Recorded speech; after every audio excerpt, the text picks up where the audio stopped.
ہمارا تمہارا نہیں۔ زوروں ستم کی تھپیڑوں نے ہمیں چور چور کر دیا ہے۔ ظلم و استاد کی زہر آلود ہوا پوری فضا کو مسموم کر چکی ہے۔ غضب بالائے غضب لے کی ہندو، ہندی، ہندوستان، ملا بھاگو پاکستان کے نعرے لگ رہے ہیں۔ آزادی ہند میں مسلمانوں کے کردار کا انکار ہو رہا ہے اور یہ دعویٰ کیا جا رہا ہے کہ ملک کی اکثریت جب انگریزوں کے مقابلے میں قید و بند کی صعوبتیں جھیل رہی تھی اور اس کے نوجوان آزادی وطن کی خاطر سینوں پر گولیاں کھا رہے تھے تو اس وقت مسلمان عابد و اطمینان کے زاویے راحت میں پڑے تھے اور خواب خرگوش میں مصروف تھے۔ گویا ہندوستان میں مسلمانوں کا کوئی حق نہیں، مادر وطن پر مسلمانوں کا کوئی احسان نہیں۔ یہ جبلستان ہند کے عندلیبوں کا وہ وقت یاد نہیں جبکہ ہندوستان میں صرف نازک پر ظلم و ستم کے پہاڑ توڑے جا رہے تھے، شوہر کے مر جانے پر عورتوں کی بھیٹ چڑھائی جا رہی تھی، ستی کا رواج عام ہو چکا تھا، ہر ایک شرابی جنون میں مست ہو گیا تھا اور ہندی مفکروں کا خیال تھا کہ عورت کتن کی بیٹی ہے، دوزخ کی رکھوالی ہے، امن کی دشمن ہے، سب سے زیادہ مودی ہے، مردوں کے لیے کھلونا اور گڑیا ہے۔ ہم پوچھنا چاہتے ہیں یہ دانشوران قوم وہ کون ہے جس نے ہندی عورتوں کا مقام بلند کیا، ماؤں کو عظمت کا تاج پہنا دیا، بیویوں کو الفت کی دیوی بنا دی، بہنوں کو شفقت کے پھول نچھاور کر دیا۔ وہ مسلمان ہی تو ہے جس نے تارے سے چمک اور پھولوں سے مہک مانگی، چاند سے چاندی لے لی، سورج سے جذبہ ایثار لیا، زمین سے تواضع حاصل کر لی، آسمان سے بلندی کردار کا سبق لیا اور اسے انسانیت کے سرکے میں ملا کر معلوم مرکب تیار کر دیا اور وہی عورتوں کی حیثیت بن گئی۔ ہندوستان میں کبھی تار تاریوں کا ادغار ہے تو کبھی قوم پاک کے فوج کشی غرض ہر ایک نے یہاں کی زرخیزی کو لوٹا، لیکن مسلمان وہ قوم ہے جس نے دوبارہ ہندوستان کو سونے کی چڑیا بنا دیا۔ ہمارے یہ عرب بھائیوں نے ہندوستان کو تجارت کا سلیقہ عطا کیا، وہ ہم ہی نے اس نے یہاں پر رہ کر تہذیب و تمدن کے شامیانے کاٹ دیے، وہ معاشرتی زندگی کے نقطے سلجھا دیے۔ ہے کہ یہ وہی ہندوستان نہیں جہاں ہمارے اسلاف نے صدیوں اقبال کے پرچم لے رہے تھے، اپنے عظمت و صفت کا سکہ بٹھایا تھا۔ پھر ملک میں جب انقلابی حکومت کے بھوچال کا زمانہ آیا تو مسلمان اس طوفان کے سامنے ناقابل اس لیے چٹان بن گیا اور بڑھتے ہوئے سیلاب کو روح موڑ گیا تھا۔ ایک گلشن رسالت کے نومیدہ منچوں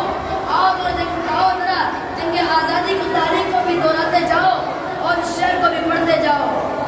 ویدہ آج اپنے زخم پنہا کر کے چھوڑوں گا، ویدہ آج اپنے زخم پنہا کر کے چھوڑوں گا، لہو رو رو کے محفل کو گلستہ کر کے چھوڑوں گا۔ جلانا ہے مجھے ہر شمع دل کو سوز پنہا سے، جلانا ہے مجھے ہر شمع دل کو سوز پنہا سے، تیری تاریخ راتوں کو چراغاں کر کے چھوڑوں گا۔ 16ویں صدی ختم ہونے والی ہے، سلطنت مغلیہ کا جھاگ ٹمٹما رہا ہے، سفید فاموں کا تجارتی قافلہ ہندوستان میں آ چکا ہے، انگریزی ناپاک ارادہ ایٹم بم کی شکل اختیار کر رہا ہے اور تجارت کا حسین لبادہ خاردار شکنجے میں تبدیل ہو رہا ہے۔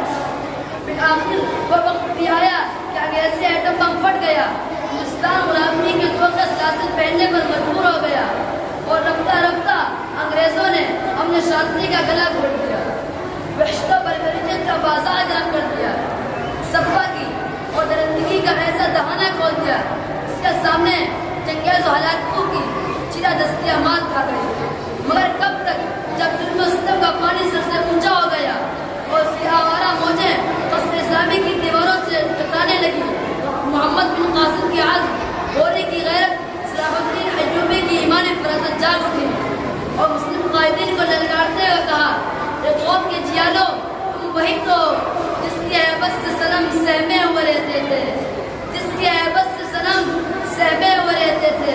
وہ کے بل گر کے اللہ احد کہتے تھے۔ ہاں ہاں یہ تمہارا ہی تو نغمہ ہے، قدم میرا مصائب سے کبھی لرزا نہیں ہوتا، قدم میرا مصائب سے کبھی لرزا نہیں ہوتا، ہراساں میں کبھی ہے گردش دورہ نہیں ہوتا۔ سنو اور غور سے سنو،